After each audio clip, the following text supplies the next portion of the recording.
یہ جو فیملی ہوتی ہے نا، یہ تسبیح کی طرح ہوتی ہے. اور ہم نے دیکھا ہے کہ یہ جو ہے نا تسبیح کے اوپر والا حصہ، یہ ماں باپ ہوتے ہیں. جب یہ چلے جاتے ہیں نا تو اپنے بھائی بہنوں کو جس طرح تسبیح کے دانے بکھرتے ہیں نا، اس طرح بکھرتے دیکھا ہے. جب تک ماں باپ ہیں پہلے تو ان کی برکتیں لینا، اور جب یہ چلے جائیں نا تو یہ دانے بکھرنے مت دینا، جوڑ کے رکھنا اپنی فیملی کو. یہ فیملی، یہی تو پیار ہے زندگی میں. تھوڑے سے پیسوں کے لیے بھائی بہن لڑتے ہیں، جائیداد کے لیے بھائی بہن لڑتے ہیں، تھوڑے کاروبار کے لیے لڑتے ہیں. ارے قربان کر دو، کوئی بات نہیں، بھائی کو تھوڑا زیادہ چلا جائے، بہن کے میری بہن کے گھر میں ہی جا رہا ہے نا، یہ تیرا ہے، یہ میرا ہے، نہ کیا کرے. یہ گھر کی محبتیں آپ کو بہت ساری بیماریوں سے بچاتی ہیں. حدیث پاک میں آتا ہے جس کا مضمون ہے جو چاہتا ہے کہ اس کی زندگی میں اضافہ ہو جائے، عمر میں اضافہ ہو جائے، بری موت سے بچے، اسے چاہیے کہ وہ صلہ رحمی کرے. صلہ رحمی کیا ہے؟ اپنے رشتہ داروں کے ساتھ اچھا سلوک. اور رشتہ داروں میں the closest family member جو ہے وہ بھائی بہن ہیں، وہ ماں باپ ہیں، بیوی بچے ہیں. ارے ان کو چھوڑ کر دنیا سے محبتیں جتا رہے ہو؟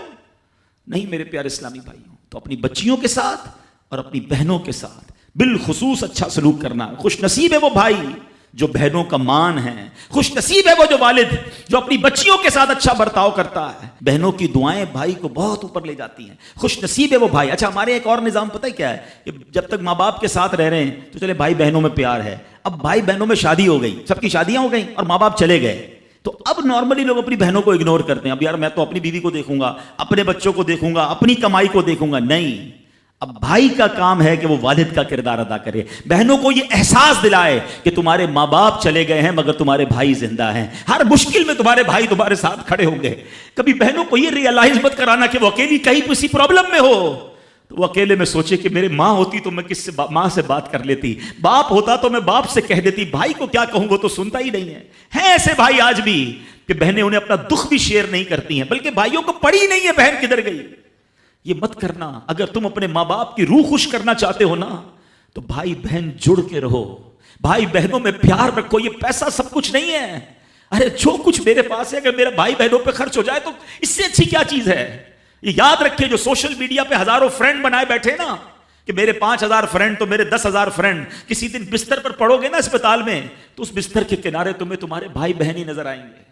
وہ سوشل میڈیا والا تمہارا جو سارے دن چیٹنگ جس کے ساتھ واٹس ایپ پہ لگے ہوئے ہو نا گروپ میں، کوئی نظر نہیں آئے گا. جب تمہارے گھر میں کوئی بچے کا پرابلم ہوگا، رات آدھی رات کو اگر تمہارے گھر کوئی آ کے تمہیں دلاسا دے گا تو تمہارے بھائی بہن ہوں گے. بہنوں کو حقیر نہ سمجھنا، یہ ان لوگوں کے لیے بھی درس ہے. اسلام جب نہیں آیا تھا نا تو بہنوں کے حقوق نہیں تھے، ان کو کوئی ورثے میں حق نہیں دیتا تھا، بہنوں کی شادیاں نہیں کرواتے تھے. مگر آج بھی کچھ قبائل سنا ہے ایسے ہیں، آج بھی بدبخت کچھ لوگ ایسے ہیں جو بہنوں کے حق دبا لیتے ہیں. ارے بہنیں تو غم گسار ہوتی ہیں، بہنیں تو بھائیوں کا مان ہوتی ہیں. ارے بہنیں ہوتی ہیں تو گھر میں رونق ہوتی ہے. ارے بہنوں کو عزت دیا کرو، بہنوں کو پیار دیا کرو. اللہ کے حبیب فرماتے ہیں ایسا بھی ہوا کہ کچھ لوگوں کی ماں باپ جلدی چلے گئے، اب بھائی پر بہنوں کا بوجھ ہے. ایک صحابی کے بارے میں آتا ہے ان کی 6 یا 7 بہنیں تھیں اور سبحان اللہ وہ اپنی بہنوں کو انہوں نے پالا، اپنی بہنوں کو باپ بن کر پالا، ان کے بالوں میں کنگھی بھی کرتے تھے. اور جب بہنوں کی شادیاں ہو گئیں، بہنیں بڑی ہو گئیں، اپنی شادی تاخیر سے کی اور شادی بھی کسی بیوہ سے کی. پوچھا گیا کہ کیوں بیوہ سے شادی کی؟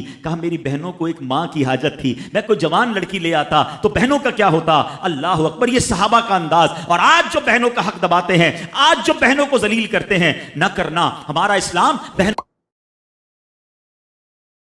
سے محبت کا درس دیتا ہے.